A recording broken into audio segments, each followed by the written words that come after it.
Hi! Hello! Welcome back to our channel. మేము చిన్న ట్రిప్‌కెళ్దామని జెప్పి బెంగుళూరు నుంచి స్టార్ట్ అయ్యాము. ఆ ప్లేస్ ఒచ్చి తమిళనాడులో ఉండే తిరుచెందూర్ అనమాట. మనకి ఆంధ్ర నుంచి గానీ, కర్ణాటక నుంచి గానీ డైరెక్ట్ ట్రైన్స్ లేదు. ఆంధ్రాలో తిరుపతి నుంచి ఒకే ఒక ట్రైన్ ఉంది. వీక్లీ వన్స్ అనమాట. సో, మేము ఇంకా ఆ రోజు కుదరలేదని జెప్పి చెన్నైకి వెళ్ళి అక్కడి నుంచి డైరెక్ట్ ట్రైన్ తీసుకున్నాము. చెన్నై సెంట్రల్‌లో దిగుతామనమాట మనము జనరల్‌గా. అక్కడి నుంచి సౌత్ తమిళనాడు ఎళ్ళాలి అంటే ఎగ్మూర్‌కి రీచ్ అవ్వాలనమాట. ఎగ్మూర్ నుంచి ట్రైన్స్ ఉంటాయి మనకి.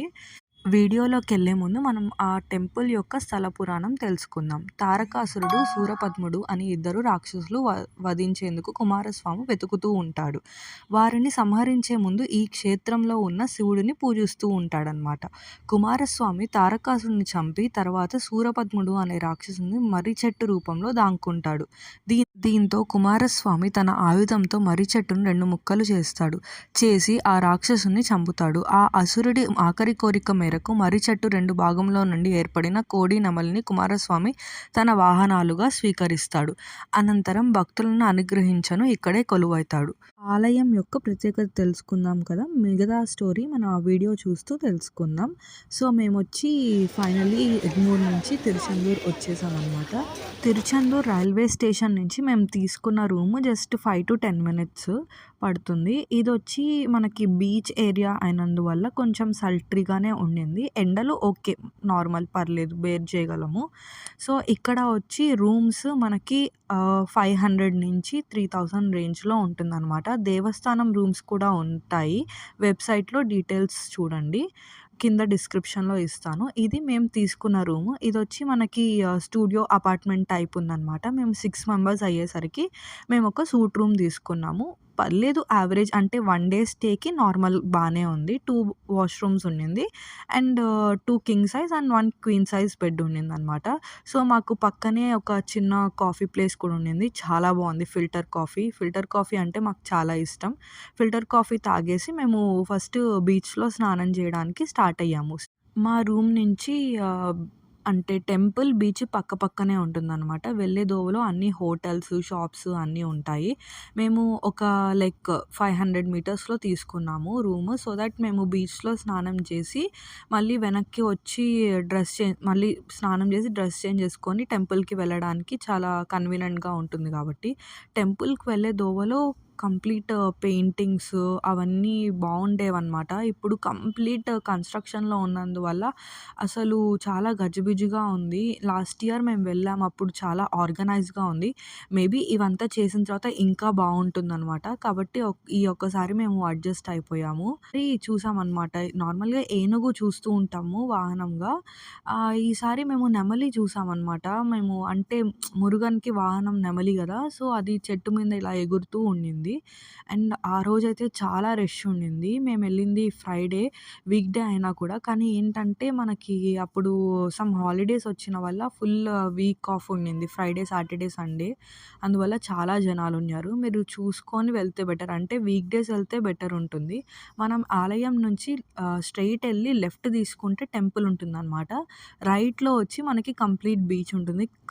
బీచ్ వచ్చి చాలా సాల్ట్ కంటెంట్ ఉందనమాట. అండ్ అలలు గూడా చాలా ఎక్కువగా ఉన్నందువల్ల మేము మునిగి జస్ట్ బయటకొచ్చేసాము. ఇది ఇక్కడ వచ్చి బీచ్‌లో మునగని వాళ్ళకి మనం జస్ట్ కాళ్ళు కడుక్కొని బయటకొచ్చేయొచ్చు. ఈ మండపం నుంచి స్ట్రెయిట్‌కి రాగానే బీచ్ ఉంటుందని చెప్పాను గదా! సో, స్ట్రెయిట్‌గా వెళ్తే మనకి ఒక ముఖ్యమైన ప్రదేశం ఉంది. అది వచ్చి నాలికినారు. ఇది మంచినీటి బావి అనమాట. సముద్రం పక్కనే ఇలా మంచినీటి బావి ఉండడం చాలా కొత్తగా ఉండింది మాకు. ఆలయానికి వచ్చే భక్తులు అందరూ ఫస్ట్ సముద్రంలో స్నానం చేసి, తర్వాత ఈ మంచినీటి బావిలో స్నానం జేయడానికి వస్తారు. ఇప్పుడు మనం ఆలయంలో ఉన్న స్వామివారి విగ్రహం యొక్క ప్రత్యేకత గురించి తెలుసుకుందాం. ఇక్కడ స్వామి బాలుని రూపంలో ధ్యాన ముద్రలో భక్తులకు దర్శనమిస్తాడు. ఇలాంటి రూపం విగ్రహం దేశంలో ఇదొక్కటే కావడం చాలా విశేషం. బాలుడిగానే రాక్షసులను చంపి బాలమురుగన్‌గా భక్తులకు దర్శనమిస్తారు. ఇక్కడ స్కంద షష్ఠి చాలా చేస్తారు. ఉత్సవాలు అంతా కూడా చేస్తారనమాట. ఇక్కడ తమిళ్ వాళ్ళొచ్చి మనకి సుబ్రహ్మణ్య షష్ఠి అని కూడా పిలుస్తారు. ఆలయంలో ఉన్న విగ్రహాన్ని డచ్ వాళ్ళు దొంగిలించి సముద్ర మార్గాన తీసుకొని వెళ్తుండగా పెద్ద తుఫాను ఏర్పడి వారిని భయభ్రాంతులకు గురిచేసింది. ఇదంతా విగ్రహం వల్లే అనుకొని వారు ఆ విగ్రహాన్ని అక్కడే సముద్రంలో వేసేస్తారు. అదంతా అయి కొద్ది రోజుల తర్వాత వాడ మలయప్పన్ పిల్లై అనే భక్తుడికి సుబ్రహ్మణ్య స్వామి కలలో కనిపించి తనని బయటకు తీయమని చెప్తాడు. సముద్రంలో గరుడ పక్షి తిరిగే ప్రదేశంలో ఒక నిమ్మకాయ తేలుతూ ఉంటుంది. ఆ ప్లేస్‌లో వెళ్ళి వెతకమని చెప్తాడు. అలాగే వెతకగా విగ్రహం బయటపడి మరలా ఆ విగ్రహాన్ని ఆలయంలో ప్రతిష్ఠ చేస్తారు.